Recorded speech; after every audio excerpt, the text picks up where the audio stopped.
Македонија е исклучително високо ценета земја во НАТО заради придонесот на армијата во мисијата ИСАФ во Авганистан.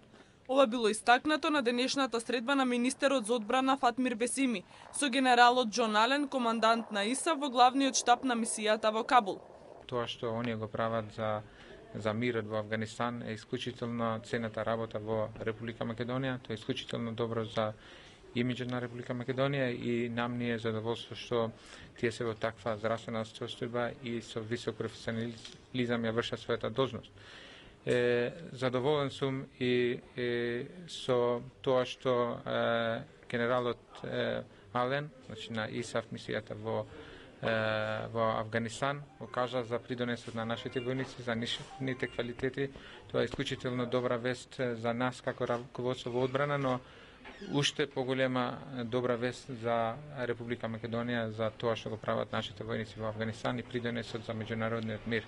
На средбата било истакнато и дека Македонија и армијата се доследни на курсот на приближување кон стандардите на НАТО, зашто соодветно на тоа се очекува на предстојниот НАТО самит во Чикаго, конкретна валоризација за постигнатото со добивање полноправно членство во алијансата. Имено од 170 македонски мировници 150 се ангажирани во обезбедување на главниот штаб и базата на ИСАФ мисијата во Кабул, додека останатите се распоредени во неколку други места низ Авганистан, како наблюдувачи и обучувачи на афганистанската армија.